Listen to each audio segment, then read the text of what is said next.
The NHL appears set and ready to expand here once again. As the NHL Board of Governors meetings get underway, we should have an announcement hopefully tomorrow on a new franchise for Seattle. Plus, we have some updates to discuss today regarding an interesting development in the Ottawa Senators situation, trying to get a new downtown arena into Lebreton Flats development. We'll discuss all that coming up next.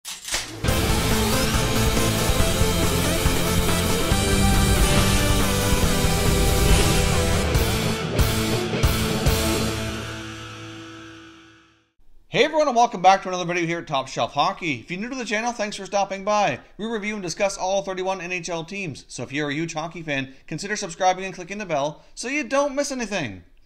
Before we jump into today's video, I just want to take a quick second here just to say thank you for sticking with me here over the last couple of days. I know we were going through a renovation here in my recording studio, so obviously I've had to record in an alternate location. I know the quality for the last few videos haven't been quite the same, so I just want to say thanks for sticking with me. And we are back and up and running here in their normal location, so we should be back to the same normal quality that we're used to. So thanks again for sticking with me.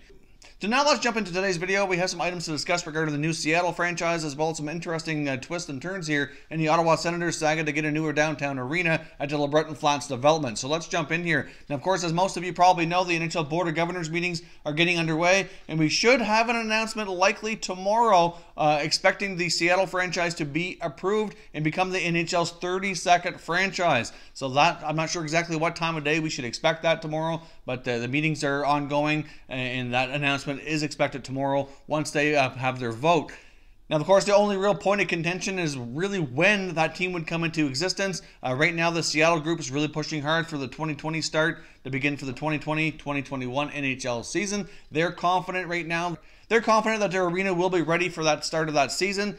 Now, the NHL does appear to have some concerns over whether or not the arena would be ready, and they kind of indicated before that it could be the season after, being 2021-2022, but Seattle seems confident, so we'll see here. Obviously, that's going to be a major point of discussion during Seattle's final presentation here and a vote by the Board of Governors. So I guess we'll find all that out soon enough here, probably in the next 24 hours or so. Once those meetings take place and the vote happens, we'll have some breaking news here, likely tomorrow, announcing the 32nd franchise being awarded to Seattle. Now, of course, with that, as I mentioned before, we are expected to get news on realignment at the same time. So once we have an announcement on Seattle becoming the 32nd franchise, the NHL is expected to announce its plans on how to realign the divisions in order to kind of suit everybody a little bit better. Now, as we know, Seattle's definitely going into the Western Conference, into the Pacific Division. That only makes the most sense.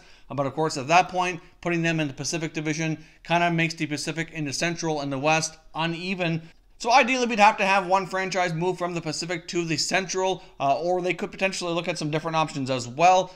We'd had a video here before we're discussing some different realignment options. If you never had a chance to watch that video, I'll link it up here in the YouTube cards. You can check it out after this video here. In that video, I came up with some different scenarios that I thought might work and be effective for realignment. The NHL appears to be willing to take the easy approach here, move the Coyotes from the Pacific to the Central. I mean, that does make sense for a variety of reasons, one of them being geographical. But as we had mentioned before as well, there are some concerns still with the Coyotes' long-term future in Arizona. Of course, it only makes sense if they ever do have to move in the future that the perfect landing spot for them would be Houston. Now, of course, they already have an arena. They have an owner there that's looking for a team and interested in bringing one in. So obviously, Houston would be a huge market, a good spot to put them should that ever come to be. I'm not suggesting they're going to move, and I don't have any information right now to say that there's any plans or anything in the works. So Coyotes fans, please don't take that personally. I'm just suggesting, obviously, as you know, until a long-term arena solution is worked out in Arizona, there are certainly some concerns and some question marks around that franchise's long-term viability in the state of Arizona. So if they do ever have to move, though, Houston makes the perfect sense. And if they're already in the Central, then obviously they don't even have to realign at that point. They could leave everything in as it is. That team could move, and it really would be very little interruption to the rest of the league, which would be preferable. So it does make a lot of sense. That's what's expected to be announced here once Seattle is announced as the 32nd franchise. So stay tuned for that. We'll likely have a video tomorrow kind of confirming all this, but that's the chatter around the NHL from NHL insiders, indicating that's kind of what's expected to happen at this point. But we'll see. Once that's confirmed, we will discuss it a little bit further. Now, of course, on to the Ottawa Senators situation. As you probably have heard by now, the Ottawa Senators have been trying to get a new downtown arena for some time. Owner Eugene Melnick's kind of dragging his feet, kind of getting things going here. He had partnered up with Ottawa developer John Ruddy, who owns Trinity Developments, who's certainly got very deep pockets and, you know, a local guy from Ottawa who's done all kinds of developments around that city. And things kind of have exploded here lately. And now Melnick is suing Ruddy, so that partnership's basically dissolved for all intents and purposes here. It it looks as though Melnyk needs to find himself a new partner, and he needs to have his act together here by January to save the bid that he won and have any chance of developing this arena on his own or with, as a group here. So obviously that's not good news. It doesn't really look good for Melnyk.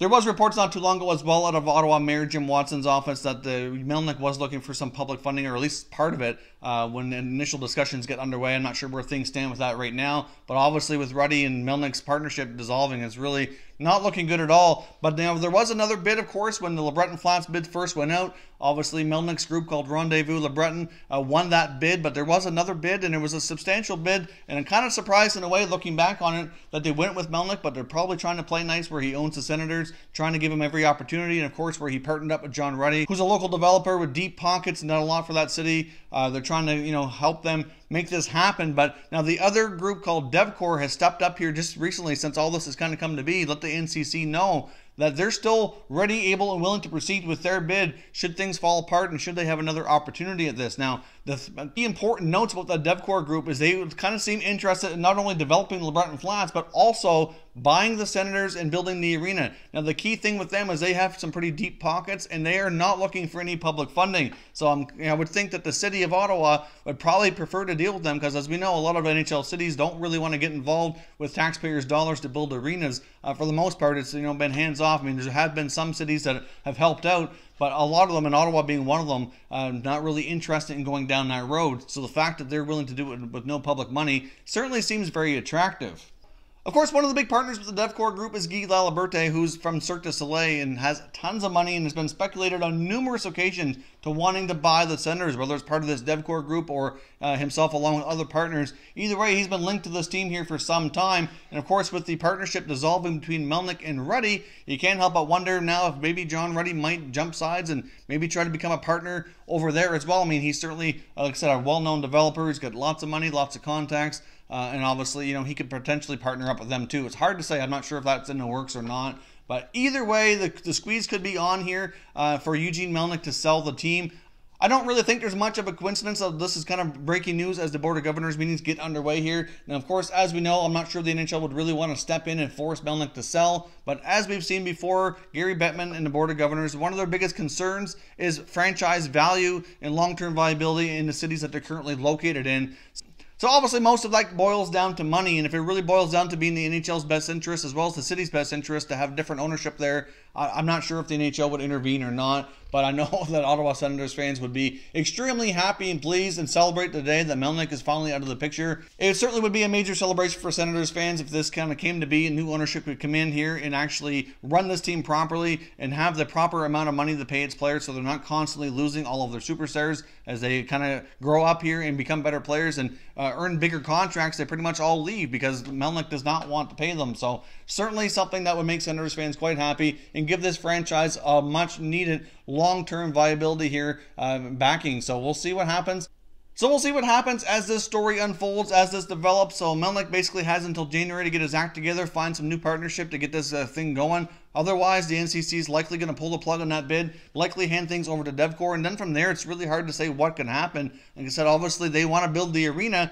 They want the Senators to be there, but I know Melnyk has said before as well that he would not lease the arena. Like, he wants nothing to do with not owning the arena. So, basically, he would have to sell in order for them to make the arena viable, for them to have the proper tenant to make it work. So, it's certainly some interesting times in Ottawa. We'll be curious to see how this goes, and we'll certainly be following the story accordingly as it develops.